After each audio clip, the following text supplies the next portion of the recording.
we're seeing a graying of America. We're seeing that the baby boomers are coming of age, and there is the prediction that there's not going to be enough healthcare workers or facilities that are going to be available for this aging generation. My name is Alyssa Weekly. I'm a graduate research assistant at Washington State University, Department of Psychology, and I work in the Memory and Aging Lab. Please remove the items from the cupboard and use the space on the kitchen counter to fill the pill holder. You may begin. The overarching goal is really to maintain independent living for older adults, particularly older adults who are having some type of cognitive decline or dementia-like process.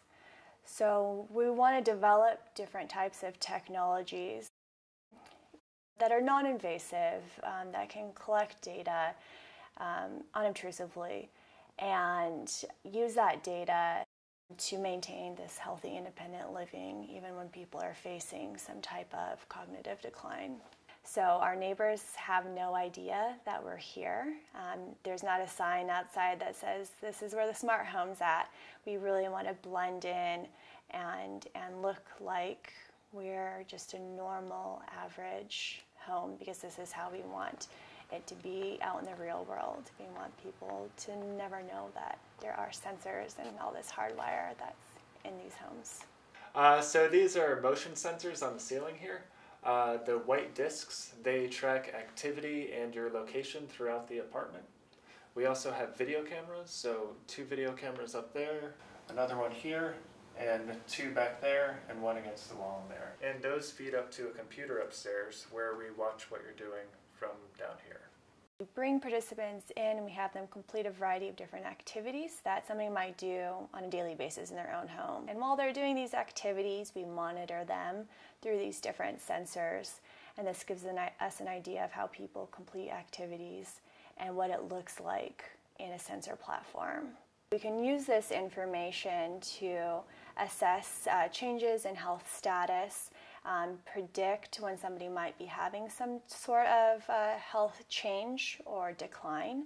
And then this can ideally be used by physicians as just another measure, kind of like a blood pressure measure perhaps. Just go over to it and look at it and do whatever it's telling you. In addition to that, we are assessing some different activity-aware prompting. If somebody's forgotten to take their medication, which is so important, and does happen quite often, especially with complicated medication routines, we can use this activity-aware prompting that if that hasn't happened, it's 9 o'clock and they've already had breakfast, that's the usual time that our sensors already know that they take their medication, that time has passed, it can provide an automatic prompt to remind them to take their medication. In addition to that, we're starting a new deployment of Smart Home in a Box.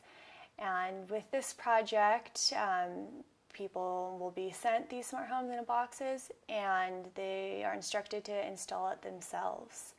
And ideally these can be installed in about 45 minutes to an hour and a half. And we've had pretty good success with older adults being able to kind of hook up their own home.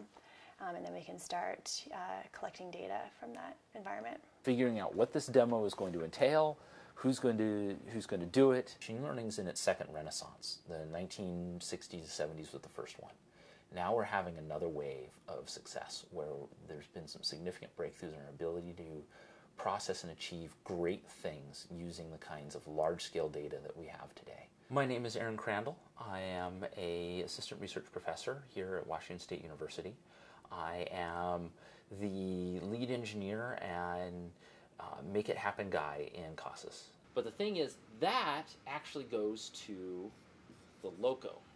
My role has been to drive forward more of the practical nature of implementing, building, and exploring the features and capabilities of smart homes. So we're looking at the aging population problem where we have the baby boomers getting older, we have fewer young people, we have a society that's becoming top-heavy, and there is not the traditional infrastructure to help people live well. We are now using the same kinds of tools and expanding our sensor set quite a bit to do things like Parkinson's and handling Parkinson's disease, where if someone has tremor and difficulty operating in the home, what can we tell on our sensor systems about how they're living and how they're doing on a day-to-day basis? Can we do an analysis of their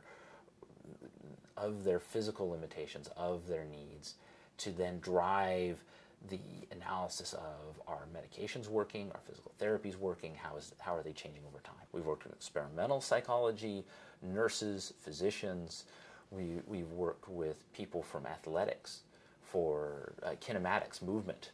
How well are people moving? How do you classify that? How do you do that? We're now working with people in education, because when we talk about giving people interventions automatically, how should that intervention be done, not only to remind them now about what they should do, but hopefully do it in a way that actually trains them, to help them learn, so that in the future we don't have to remind them. We are here to help people age well, and coming on board with us, we are going to have impacts on how society operates for who knows how long, until we solve aging.